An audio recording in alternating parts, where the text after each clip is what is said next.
tend to think of resilience as a positive quality. We associate it with strength and endurance. We even teach our children to be resilient so that they can deal with the adversity that they face in their lives. But from the point of view of goal setting, this idea of resilience can sometimes be problematic and can lead to some big limitations. At the beginning of a healing session, I get the client to think about what their ideal result would be. And one person recently said to me that they wanted to become more resilient. And I thought about this for a moment, and something didn't feel quite right about it. And I wasn't sure what, so I thought about it. And I think it all comes down to what's in our heads, in the back of our minds, when we think about resilience. If we genuinely associate resilience with being a big, strong, unstoppable force, then that's fine. But for most of us, the idea seems to carry an implicit assumption that life is going to keep knocking us down, and therefore there's some reason that we need to be resilient. There seems to be an unspoken underlying assumption that life is hard, it's full of constant adversity. I'm inevitably going to get lots and lots of setbacks and difficulties that I have to deal with. And the best I can possibly hope for is a little bit of resilience, a little bit of strength, just enough to sort of get me to stand up again and avoid complete overwhelm before the next thing comes along. Those words aren't literally there, of course, and we're likely not to be conscious at all of anything like this going on. But unconsciously, we're likely to be putting our focus on the inevitable hardships that we're going to have on life. We're putting our focus on the handicap that we believe we have and on the difficulty. And there's an old principle in energy healing that where attention goes, energy flows.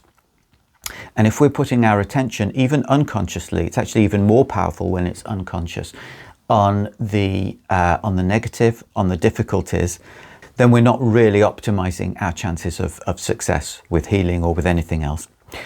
So we might think when we talk about resilience that we're opening a wonderful new path of healing for ourselves, but really we're bringing up all of this old baggage.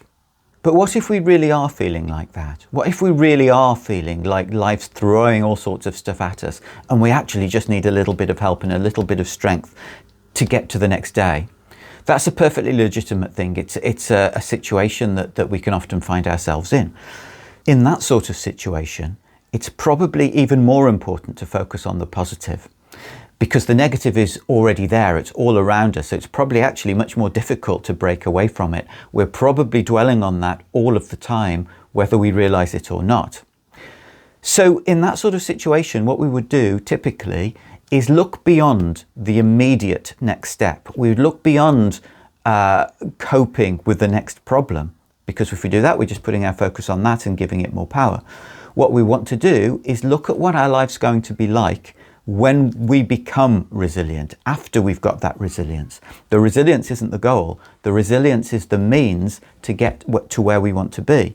So the goal that we set should be about where we want to be once the resilience has done its work.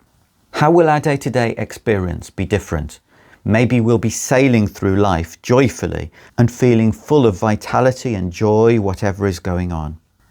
We want to connect with what that really feels like and bring that into our consciousness as much as possible during the day, during the way we live life, and especially during a healing session if we choose to have one of those.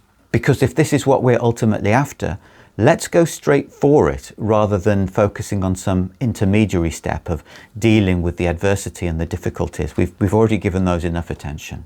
And if we do use energy healing, then that old principle that where attention goes, energy flows becomes even more important.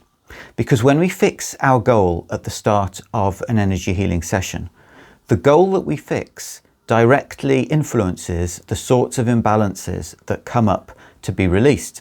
The aim when we release imbalances is to clear a path so that any obstacles, anything in the way of our achieving the goal that we want, get released. So let's make sure that the goal we choose is one that we really want, rather than some intermediary step along the way. Next time, we're going to take this a stage further and look at what happens if we've chosen a goal and then we find that we think it's too much, or that it's not realistic, or there's some sort of internal resistance to it.